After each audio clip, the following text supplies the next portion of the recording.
Cosmic here, welcome to the channel, and today we get to talk about the hardest to find TCG of 2024. Yes, we finally got in the Ultraman card game, and it is a great way to end our 10 TCGs to celebrate 10 years on YouTube, because for those that don't know, E.G. Shishido is actually the producer on this game, and the reason why that's so important is he was the creator of Force of Will, the very game that started this entire channel. So it's probably the most fitting TCG we could literally do on this channel leading up to 10 years of covering TCGs. So yes, we do have the two starter decks, which we are going to be covering today.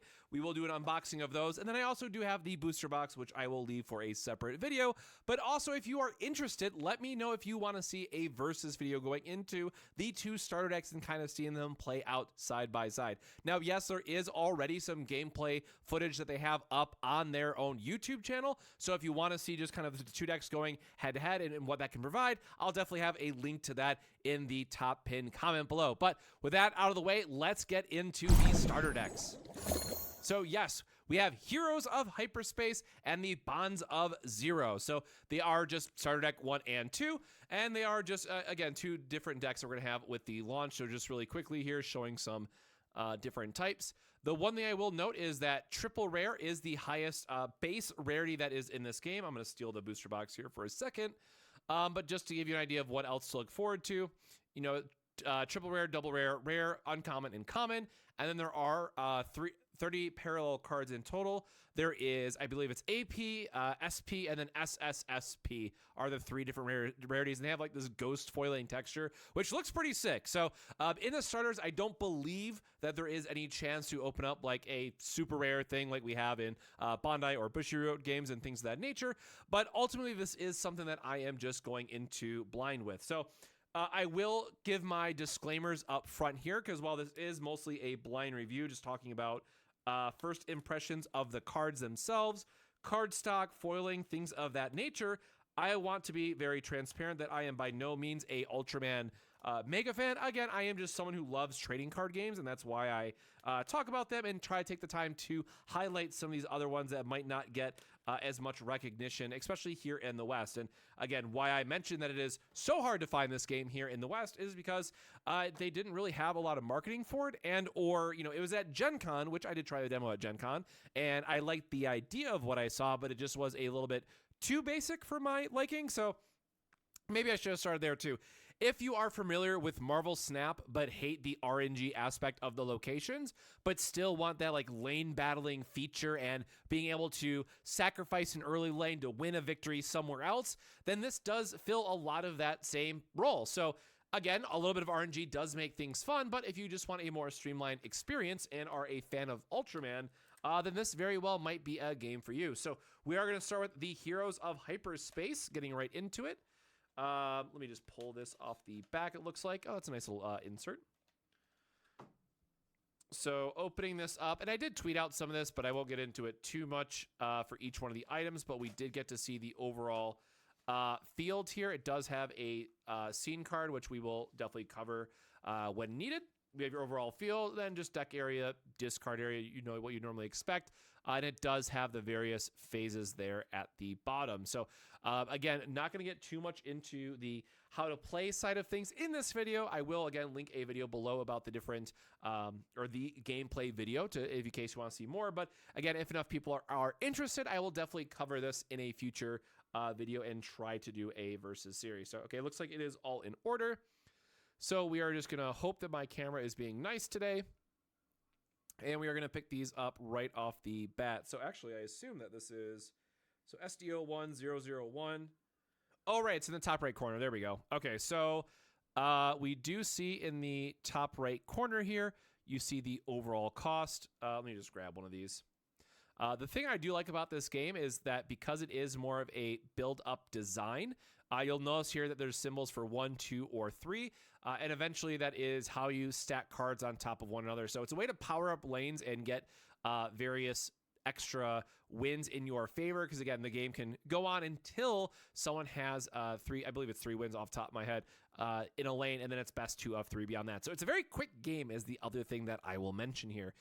So the one thing to know is you can kind of see there as it is It does require 2 and 3 stacks, so this is something that you could play as a base 9,000 power, and then it does get additional effects for 2 and 3. So when this character enters play, you may reveal the top 3 cards of your deck to put one Ultraman Taiga, Ultraman Dino, and Ultraman Gaia, the battle in hyperspace.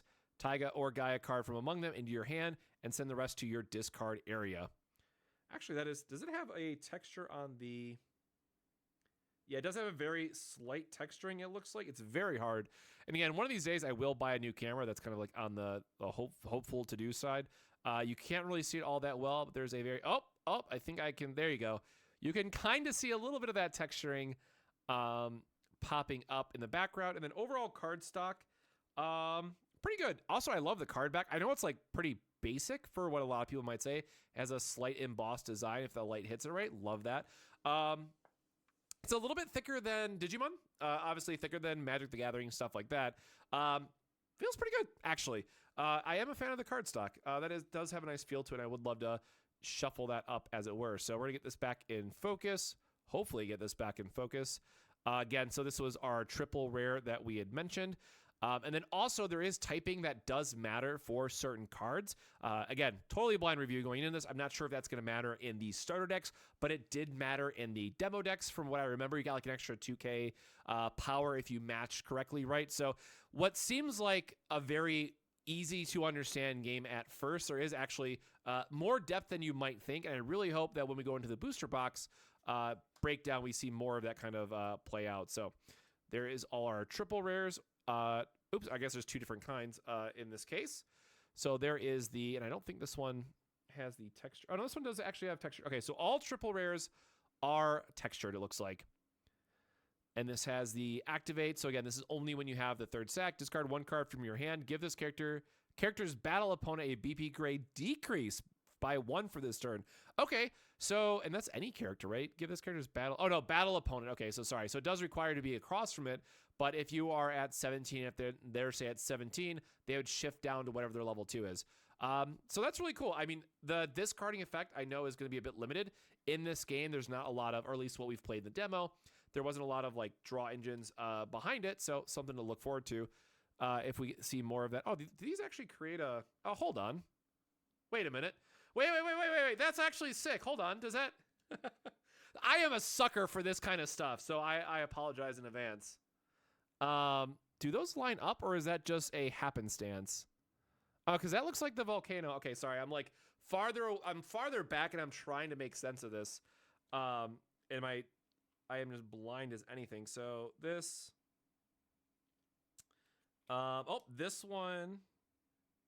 Oh, yeah, that's actually super cool, right? So those two go together, and then this has clearly got to be on one side or the other. That doesn't really match up well, so I'm assuming it's going to be... Yeah, there we go. Okay, that is super sick. Again, so I apologize so much. I don't know if this is something that is... if it's a special scene from like one of the shows, what have you. But I am a big sucker for this. Bandai loves doing this in their card games. And I know others have as well. Magic has done a few parallels like this, or panoramas like this, excuse me. But that is totally sick. I did not actually know about that. So I'll put that off to the side. I love it when they do that kind of stuff. And then we can just get right back into the breakdown itself. So, okay, that's the battle opponent one. Where were we? All right, Gaia, and then I don't know what the V2 means. I'm assuming that just means version 2. That's more of a name thing. When this character enters play, you may reveal the top 3 cards. Put 1. Oh, no, that is the other one. Wait, which one did I... Oh, do they just have the same... Okay, they are just the opposite effects. So this one gets Taiga and Dyna. Okay, so it's a searcher for the other ones. So that's kind of cool. And then here we go. Here we do see the one, so you can play it early. We do see that it only has the base of 5,000. And again, I guess just for the sake of a quick demonstration, just because I was talking about it, that is Taiga, right? So the way a game might progress is that and I'm just going to say this is in the far left lane just for the sake of discussions, right? You might play your Taiga early, which is a 5k BP. Your opponent plays something across from that's maybe a 6k, so you're losing that battle and you turn them sideways just to make note of it. But then on your next round, you can power it back up. And now it is going to be, and sorry, this is kind of harder to see. And now it's a 10k because it has 2 cards It's a double stack, right? One of those characters battle opponent has type power. Oh, there you go. So there's another one that matters. If it has type power, this character's BP grade increases by 1. So it'd become a 14. And then let's say that's still not good enough. Then later down the line, you can go into your big finisher or the big top end, 17,000 BP. So that is how this would kind of all come together. They have the same name. They do power up, which is really cool. But I think that's going to be it for the interesting cards, at least out of this one. But we'll go really quickly just to see. So we have the 1-drop to play. We have the 2 that we just mentioned. We have another 2. And again, their typing is here for the sake of stacking the cards. Goes up to a 10K. And then we're going to have, okay, same thing. You have to have the 1s. You have to have the 2s. So there's all the 1s. There is the 2 for Dyna. While this character's battle opponent has type Arm, this character BP grade increases by 1. So this is where you can start to see where the lane order really does start to matter and what you have to think about that your opponent is going to be playing. 10K base for Dyna on that one. And then, of course, getting into the last of the triples, as it were. So we're going to have Gaia here as well. We're going to have the 2 Gaia, if it would focus. Well, speed, the character's BP grade increases by 1. Okay, so there's a good variety here in terms of entry level to get players to say like, hey, these types do matter. So for like from a starter deck, that makes sense. Then we have Bizor, where this character's battle opponent has type basic. This character's BP becomes extra. So here's what's really cool about the other characters in this is that they do have this special category that, yes, some of them do still power up, some don't. But if a certain criteria is met, then they get this like massive upscaling or downscaling. Actually, in this case, sorry, it does go down to 8K versus 10 for their BPs. So I'm really curious to see how that plays out in the main set. Then we have King of Mons. Again, apologize for this, is just not focusing whatsoever. You may send one of your opponent's scenes with round 0 to their discard area. So that is going to be this last card that we're going to talk about. And this is definitely just straight from the shows, which is cool from a nostalgic factor. Obviously, again, not the biggest Ultraman fan or know much about the series in general, so these are kind of hit or miss for me personally. It reminds me a lot of the Climax cards from Weiss that were also like key parts of the shows that had a different card orientation that had some type of play effect, right? So that's exactly what these are, in my opinion. This one appears to be a 0 because I don't see any cost on it. Or I'm sorry, no cost for the activation. Give one of your Taiga, Dyna, or Gaia plus 1,000 BP for this turn. So, yep, just a way to power them up. So, makes sense. Very flavorful. I would say this definitely kind of checks the boxes in that regard in terms of who you're trying to build up. And then the next one that we have is Bonds of Zero. There we go. Gets in focus. I guess same thing really quickly just to show the back here in case anybody wants to see the back. It just tells you 2 decks to collect and all that stuff. And then while I'm opening this, the other thing I will mention is that they do actually have an app for this game as well. It's more of a collector's app right now, which is kind of interesting. I hope they do something else with it in the future. But right now it is just kind of like a daily login and get a cool PNG to show off sort of thing. So not a big fan of it where it exists today, but thought it was worth a quick mention. And we'll see if they do anything more with it. Oh, that is a little...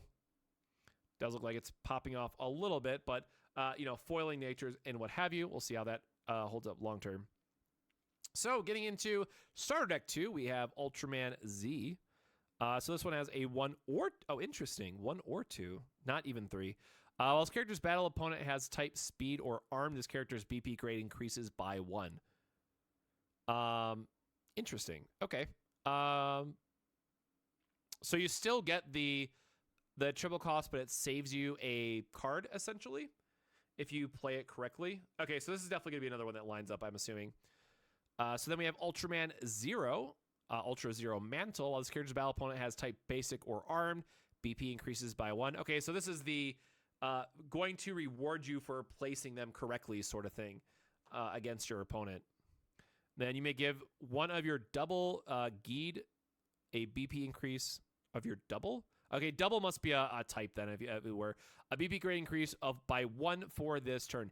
And again, a lot of these you have to keep in mind is like, if you win the round or in that lane, and at the end of that round, you have the win condition, you do automatically win. So stuff like this can be very, very strong, even though it doesn't seem like it, maybe at first glance. So I'm going to just really quickly, because this looked like the right, this looked like the left, and this looked like the center.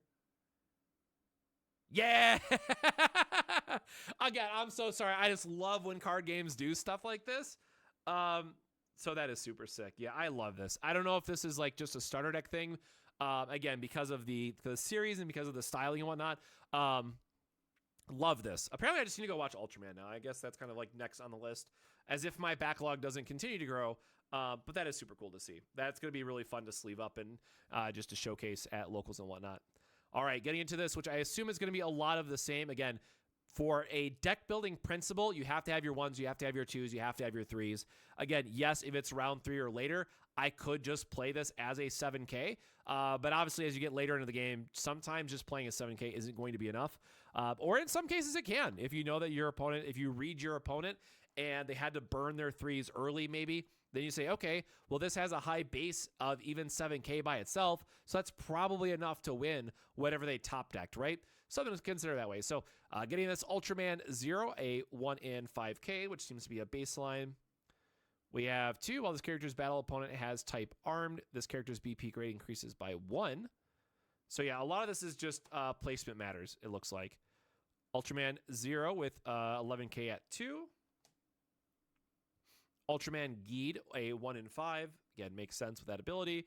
While this character's battle opponent has typed armed, gain grade increased by 1. Yep, that makes sense. Geed again. Ooh! Okay, I love that artwork, actually. Man, I'd love to see a foil version of this. Holy hell. That's dope. So that is... Oh, it's just... Oh, come on. It's just... I just realized it's just a vanilla. Well, that bums me out a little bit. Like, that's some hard artwork, man. Love that. Ultraman Z, the 1-5 is, again, going to be the staple. Ultraman Z 2, again, armed, increased by 1, so that makes sense. Skull Gamora, this is the one where if they have the basic type, they gets downgraded to 8. Then we have another one of the monsters. There we go. Maybe if it gets there. You may send one opponent seen with round 1 to their discard area. And then His Majesty's Medal is the scene card for this one. Give the battle opponent of your 0 Geed or Z typed arm for this turn. Okay, so this is just a guaranteed activation for their effect. And I think if I remember correctly, it was all these guys cared about armed as, or that's the other one. Yep, cares about arm for your big finisher and cares about arm. So, or basic or arm for this one. So this is like an interesting like counter meta pick. Again, we'll have to see if power armed, I think it's basic and I thought there was one more if I remember correctly. I am just totally blanking now. Basic, speed. So there's 4 different, if it gets back in zoom. There you go, speed. So there are 4 different categories, it looks like, for the various types. But again, this is actually, again, I'm just a huge sucker for this, so I'm going to get this back in frame really quick. So this is just, this was just really cool to see from my side of it. And I really hope this is something that they do for a future one because it just plays off so well. Oops, let me see which ones I got here. But definitely, again, if you want to see more of Ultraman on the channel, definitely let me know. There we go. There's the mountain. And then was this one? Oh, gosh. You can tell how terrible I am at this now. No, that's the side of the mountain or the volcano. And then this was on this side, right? There we go. Again, no edit, no scripting, just struggling, as it were. So there's the 2 different artworks that you can get as well in each of your starter decks. And again, overall, card stock is pretty good. I know there's, I do have some critique around the artwork that is selected. Again, obviously the R stuff looks great. We do have some of the other stuff that just feels like a little too cut out, and I get it's more of like the style. But if we put this next to like the, where is it? Where if we put this next to this, right, it doesn't quite have the same flow to it. So I will like to see a little bit more of the art direction, scaled in a similar direction per card, per rarity, if at all possible. So again, I am looking forward to shuffling these up. I got to find out who locally I might be able to bum for a demo game or something of the similar. But again, this was just another quick showcase of 10 years of trading card games on the channel. Again, I got to give a huge shout out and nothing but love for E.G. Shishido, for obviously creator of Force of Will, now working on Ultraman. Would not be doing any of this today if it wasn't for them. And then also, don't forget, we do have a booster box that we will be unboxing in a future video. This should be out the next day, assuming everything goes well and I have time to record and all that. So definitely make sure to swing back and check that out. But if you want to see some gameplay, again, let me know in the comments below. I'm really trying to get a feel of how much, desire there is for this out in the West versus in Southeast Asia. It really does seem to be popping off already. But again, definitely let me know your thoughts, because again, it does feel like a fun game to just dive into in terms of like just something you put in your back pocket. Games take like 3 to 5 minutes, literally 3 to 5 minutes. And it's, again, another game like Union Arena that's very good to play between rounds as well. So I think if you're a fan of Ultraman, this is definitely something worth checking out. And of course, we will be doing a bit more of a deep dive with the booster box and hopefully some gameplay video coming up as well. So with that, my friends, stay safe, stay hydrated, and we'll see you in the next video. Cheers.